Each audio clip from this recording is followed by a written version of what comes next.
اللہ تعالیٰ نے قرآن مجید میں ایک ایسی صورت رکھی ہے جسے خوب سجایا ہے، جو ہے سورۃ الرحمن۔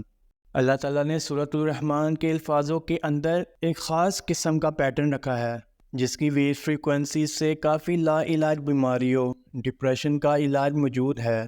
یہاں تک کہ ڈاکٹرز نے سورۃ الرحمن کو اپنے مریضوں کے اوپر بطور تھراپی استعمال کر کے دیکھا ہے، جس کے نتائج حیرت انگیز رہے۔ ان کے مطابق انہوں نے سورۃ الرحمن کو قاری عبدالباسط کی قرأت میں مریضوں کو دن میں 3 مرتبہ مسلسل 7 دن تک سنایا، اور 7 دنوں بعد انہوں نے مریض میں کافی امپروومنٹ دیکھی۔ جس طرح قرآن پڑھنے کے انداز کو انہوں نے واضح کیا ہے، یہ لوگ جنہوں نے قرأت کو ایک الگ ہی لیول پر لے کر گئے ہیں کہ اگر کوئی ایک بار انہیں سن لے، چاہے سننے والے کو عربی آتی ہو یا نہ آتی ہو، قرآن پڑھنا آتا ہو یا نہ آتا ہو، وہ قرآن کو سنتا ہی رہ جاتا ہے۔ آپ صلی اللہ علیہ وسلم نے یہ خود فرمایا ہے کہ قرآن کو اچھی سی اچھی آواز میں پڑھو، اور جو شخص قرآن کو اچھی سی اچھی آواز میں پڑھنے کی کوشش نہیں کرتا وہ ہم میں سے نہیں۔ بلکہ ایک مرتبہ آپ صلی اللہ علیہ وسلم گشت پر تھے اپنے ساتھیوں کے حالات معلوم کرنے کے لیے۔ حضرت ابو موسیٰ اشعری رضی اللہ عنہ ایک صحابی ہیں۔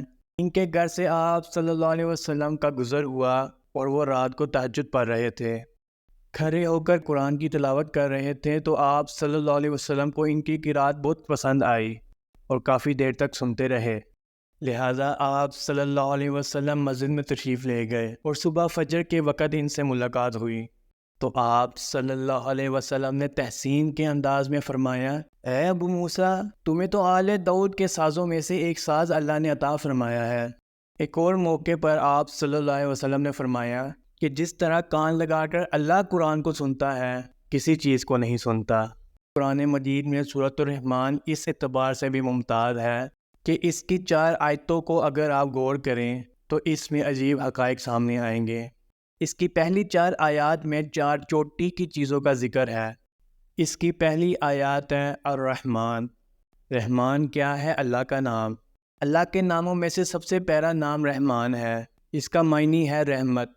ہمیں سب سے بڑھ کر جس چیز کی ضرورت ہے وہ ہے رحمت خداوندی۔ اس حدیث کو ذرا اچھی طرح سن لیں کہ آپ صلی اللہ علیہ وسلم نے فرمایا، کوئی شخص جنت میں اپنے عمل کی بنیاد میں داخل نہیں ہو سکے گا جب تک کہ رحمت خداوندی دستگیر نہ کرے۔ یہاں پر کسی صحابی نے بڑی ہمت اور جرأت کا ثبوت دیا اور پوچھ لیا کہ کیا حضور آپ بھی؟ تو آپ صلی اللہ علیہ وسلم نے فرمایا، ہاں میں بھی۔ آپ اندازہ کیجئے کہ اگر محمد رسول اللہ صلی اللہ علیہ وسلم بھی رحمت خداوندی کے ضرورت مند ہو، تو یہ جو آج کل کے جعلی پیر بنے بیٹھے ہیں، ان کی کیا اوقات ہے جو لوگوں کو گمراہ کرتے ہیں کہ وہ ان کو جنت میں لے جائیں گے اپنے ساتھ؟ آخر ان کی حیثیت ہی کیا ہے؟ بتائیں مجھے کوئی۔ اس کی اگلی آیت ہے علم القرآن، یعنی رحمان نے قرآن سکھایا۔ آپ ذرا سوچئے، جو علم بھی انسان کو حاصل ہوا ہے وہ کس نے دیا ہے؟ سائنس کا علم کس نے دیا ہے؟ وہ علم اسماء جو حضرت آدم علیہ السلام کو شروعات میں ہی دے دیا گیا تھا، کس نے دیا ہے؟ اللہ نے۔ وَلَا يُحِيطُونَ بِشَيْءٍ مِّنْ عِلْمِهِ إِلَّا بِمَا شَاءَ۔ مخلوق میں سے کوئی شخص اللہ کے علم میں سے کسی چیز کا احاطہ نہیں کر سکتا مگر جتنا اللہ دینا چاہے۔